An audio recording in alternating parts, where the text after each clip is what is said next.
எனக்கு தெரிஞ்சு விக்ரம் சார் மாதிரி ஹார்ட் ஒர்க் பண்ற நிறைய பேர் இருப்பாங்க. ஆனா அவரை மாதிரி பண்ணுவாங்களான்னு எனக்கு தெரியல ஆக்சுவலா. இவ்வளோ எவ்வளோ பெரிய மனுஷன் இவ்வளோ சிம்பிளா அதுவும் கோமணம் கட்டிட்டு நிக்கிறாருன்னா அப்போ சினிமால தேசிய விருது அறிவிக்கும் போது தங்கலானுக்கு கிடைக்கல, தங்கலானுக்கு ஏதாவது ஒரு விருது கிடைச்சிருக்கலாம் அப்படிங்கிற ஏக்கம் வந்து பல பேருக்கு இருந்து சினிமா ரசிகர்களும் இருந்துச்சு. நீங்க சொல்லுங்க, உங்களுக்கு தோணுச்சா? கண்டிப்பா பிரதர். நான் கண்ணுக்கு நேரம் என் பக்கத்துல அவர் இருந்து கஷ்டப்பட்டதை நான் எல்லாமே நான் பார்த்துருக்கேன். சிஎம் படத்துல நான் ஃபர்ஸ்ட் அவர் சிஎம் ஆன படத்துல நான் பண்ணியிருக்கேன்றதே எனக்கு பெரிய ஹாப்பி தான். வெற்றிமாறன் சார் கிட்ட நான் மேக்சிமம் அதிகமாக கற்றுக்கிட்டது நான் அவரை அப்சர்வ் பண்ணதுதான். வானவில் டிவி நேயர்களுக்கு வணக்கம். நான் Satish. Welcome to the show spotlight. இன்னைக்கு நம்மளோட நிகழ்ச்சியில ஆக்டர் பிரபாகரன் தான் இருக்காங்க. அவங்க கிட்ட நிறைய விஷயங்களை கேட்டு தெரிஞ்சுக்க போறோம். வாங்க பார்க்கலாம்.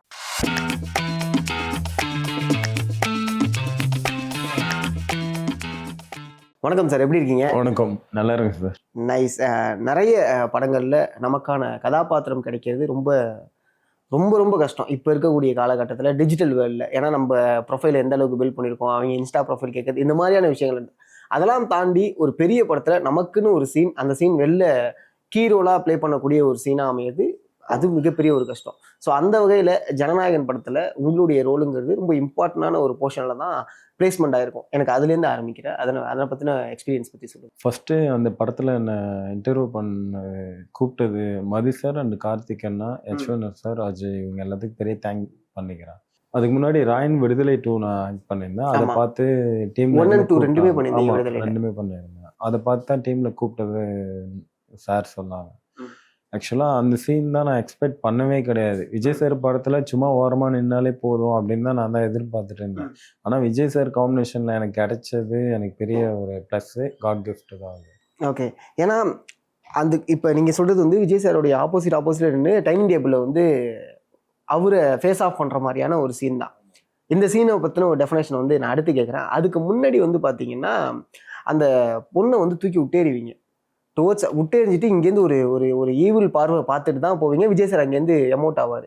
இந்த சீன் எடுக்கும்போது எப்படி இருந்துச்சு? விஜய் சாருக்கு ஆப்போசிட்டில் பண்ணது எனக்கு பெரிய விஷயம் தான். அது அந்த பொண்ணை டெட் பாடியாக தூக்கி போட்டது, அதுவும் சார் என்னை பார்த்து கோவப்படணும்.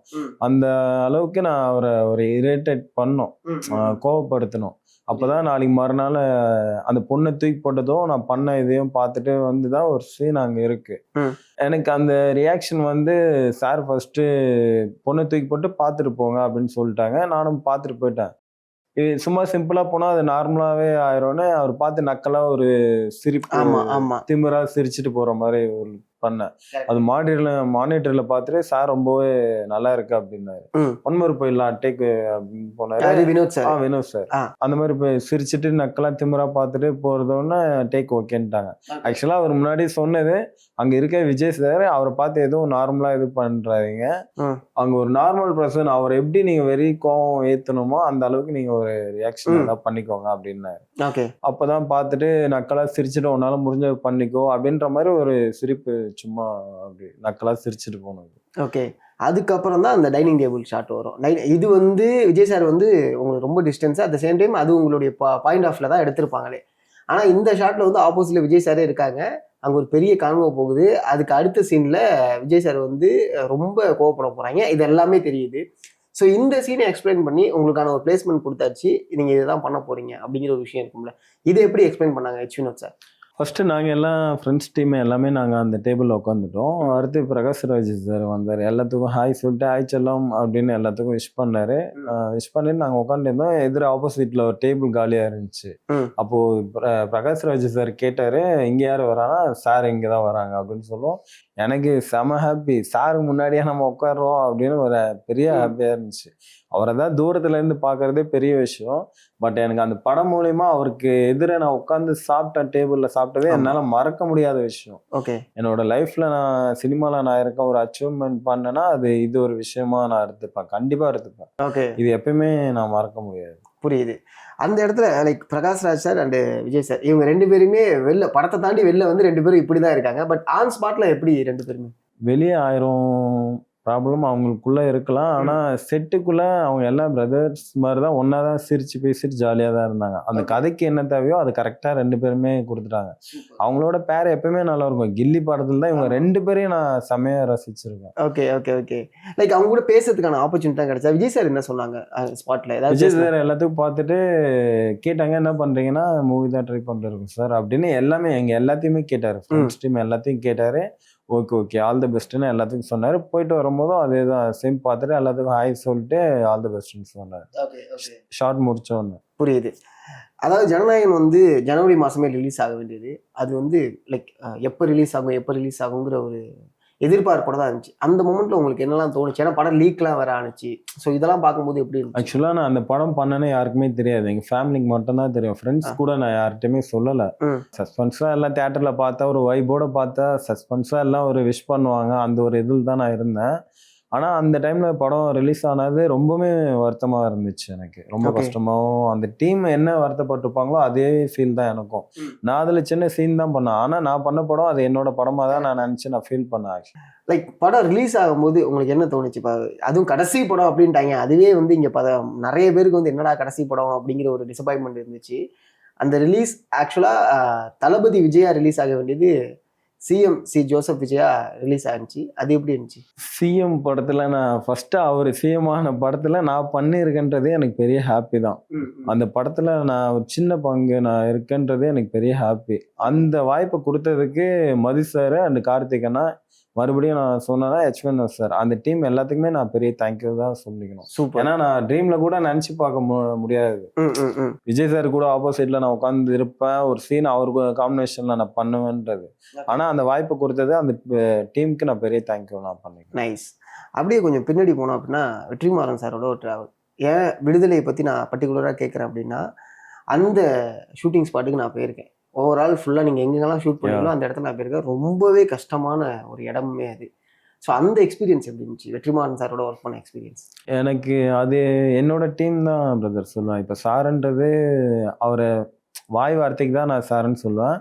ஆனால் எங்கள் எல்லாத்துக்குமே அவர் ஒரு ஃபாதர் மாதிரி அப்பா மாதிரி தான் அந்த டீமே ஹேண்டில் பண்ணார். உரிமையாக திட்டுறதோ உரிமையாக பேசுறதோ எல்லாமே அந்த டீம்ல இருந்ததே எங்களுக்கு எவ்வளோ பெரிய அந்த கஷ்டமான இடம் நீங்கள் சொன்னீங்களா, அதெல்லாம் எங்களுக்கு எந்த கஷ்டமுமே தெரில. ஹாப்பியாக போய் ஒர்க் பண்ணோம். அந்த படத்தில் நிறைய விஷயம் கற்றுக்கிட்டோம். அந்த இடத்துல நாங்கள் நிறைய விஷயம் கற்றுக்கிறதா வெளியே வரும்போது எங்களுக்கு எல்லாமே ஈஸியாகிடுச்சு. எங்கெங்க எப்படி இருக்கணும் அது எல்லாமே எங்களுக்கு ஈஸியாகிடுச்சு. அந்த டீம்லேயும் சரி ஆக்டிங் இதுவாகவுமே எங்களுக்கு நிறைய கற்றுக்கிட்டேன்.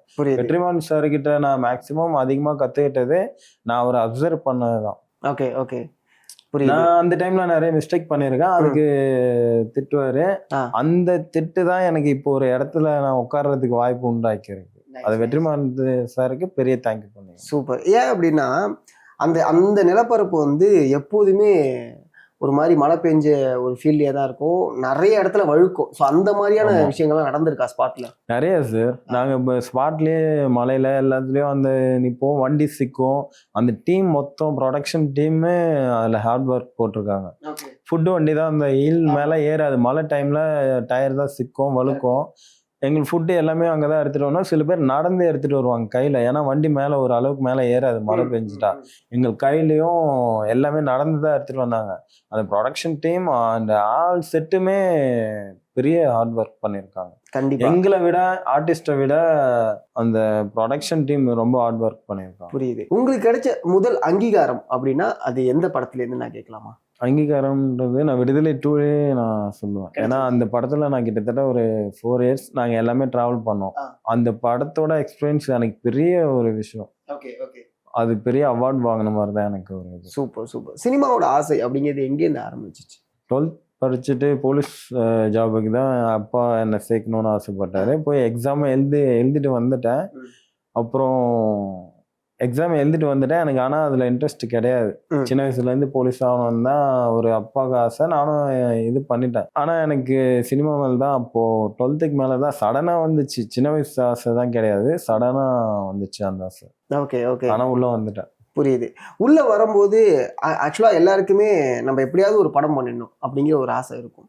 அப்படிங்கும்போது அந்த ஒரு படம் முதல் படம் அப்படிங்கிறதுக்கான வாய்ப்பு இருக்குல்ல, அது எத்தனை வருஷங்கள் உங்களுக்கு? இப்போ கிட்டத்தட்ட அது ஒரு 8 இயர்ஸ் 8 இயர்ஸா ஆடிஷன் போறது வர்றது? ஸ்டார்டிங் நான் ஆடிஷன் தான் இல்லை, ஜூனியர் ஆர்டிஸ்டாக தான் போனேன். அந்த ஜூனியர் ஆர்டிஸ்ட் போகும்போது ஃபர்ஸ்ட் டே என்ன ஆள் அதிகமாகிடுச்சு, வேணான்ட்டாங்க. Okay okay okay. அன்னைக்கு புரியுது புரியுது. ஃபர்ஸ்ட் டே வேணான்ட்டாங்க. அப்போ வருத்தப்பட்டுட்டு தான் நான் வீட்டுக்கு வந்தேன். வந்துட்டு அன்னைக்கு நைட்டே ஒரு ஷூட் சொன்னாங்க ஜூனியர் ஆர்டிஸ்டா. அப்போ நைட் போயிட்டு மறுநாள் காலையில் தான் விஜய் ஆண்டனி சார் படம் எமன்னு ஒரு படம். அதுல அந்த கிரௌடு ஒரு 2000 பேர் இருப்பாங்க. அந்த கிரௌட்ல நானும் ஒரு ஆளா ஜூனியர் ஆர்டிஸ்டா நான் இருந்தேன். Okay okay.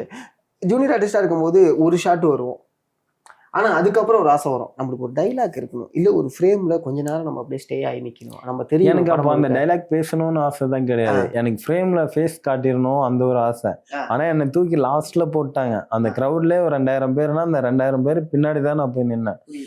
ஃப்ரேம் வச்சா ஒரு 2000 பேர் எப்படி இருப்பாங்க அந்த மாதிரி தான் நான் இருந்தேன். ஓகே. எனக்கு அப்போதான் அந்த இது தெரியும். ஆனா சினிமாவில் நான் இருக்கணும் அந்த ஆசை மட்டும் தான் எனக்கு இருந்துச்சு.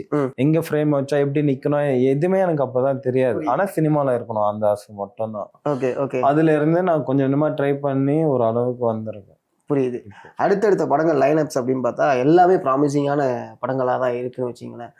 இதுல நீலம் ப்ரொடக்ஷன் அதுக்குள்ள அந்த ஆப்பர்ச்சுனிட்டிஸ்லாம் எப்படி உங்களுக்கு? நான் தங்கலான் ஃபர்ஸ்ட் ரஞ்சித் சார் ஆஃபீஸ்க்கு ஆடிஷன் போயிருந்தேன். அப்போ பார்த்துட்டு ஒரு கேரக்டர் ஃபிக்ஸ் பண்ணாங்க. ஓகே. தளபதி சார் கூட அந்த ராஜா ஒரு இருக்க ஒரு போர்ஷன் வரும், அந்த ராஜா கூட இருக்க தளபதி கூட இருக்க மாதிரி ஒரு கேரக்டர் ஃபிக்ஸ் பண்ண ரஞ்சித் சார். அந்த டீமே எனக்கு ரொம்ப பிடிக்கும். அந்த ஆக்சுவலா எல்லாமே ஹார்ட் ஒர்க் தான் அந்த டீம்ல. அந்த படமே ரொம்ப கஷ்டமான ஒரு லேண்ட்ஸ்கேப்ல உள்ள படம் தான். கண்டிப்பா சார். எங்களுக்குன்னு கிடையாது, விக்ரம் சார் பண்ணியிருந்தார்ல, அவரு செப்பல் இல்லாம வெறும் காலோட தான் நிப்பாரு. அந்த ஏரி நீங்க பாத்திருப்பீங்க, கடப்பா ஒரு ஷெட்யூல் போனோம், ஃபர்ஸ்ட் ஷெட்யூல் கடப்பால அவரும் டிராவல் பண்ணி தான் நடப்பாரு எங்க கூட. அதே போல மதுரை போர்ஷன் போயிருந்துச்சு, அந்த மலைங்க மேல போகல, அதுலயும் அவர் செப்பல் இல்லாம வெறும் ஃபேர் பாடியோட வெறும் கோமணம் கட்டிட்டு. அப்பதான் நான் நினைச்சேன், எவ்வளவு பெரிய மனுஷன் இவ்வளவு சிம்பிளா அதுவும் கோமணம் கட்டிட்டு நிக்கிறாருன்னா, அப்போ சினிமால எனக்கு தெரிஞ்சு விக்ரம் சார் மாதிரி ஹார்ட் ஒர்க் பண்ற நிறைய பேர் இருப்பாங்க. ஆனா அவரை மாதிரி பண்ணுவாங்களான்னு எனக்கு தெரியல. ஆக்சுவலா அவரை பார்த்து நான் நிறைய கத்துக்கணும். புரியுது. ஏன்னா இப்ப நீங்க சொன்னதுனால அந்த கேள்வி கேட்கிறேன்.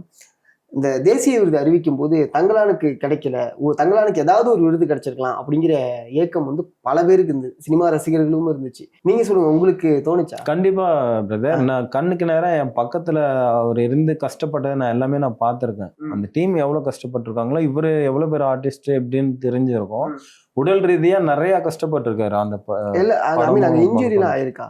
இன்ஜுரி நிறைய இருக்கு. அவர் வெறுங்காலோட நடக்கும்போது ஃபைட் ஃபுல்லாவே அவருக்கு அடிதான் பட்டிருக்கு. ரொம்பவே கஷ்டப்பட்டிருக்காரு அந்த படத்துக்கு. அவர் கண்டிப்பா அவருக்கு கிடைச்சிருக்கணும்னு நானும் ஆசைப்படுறேன்.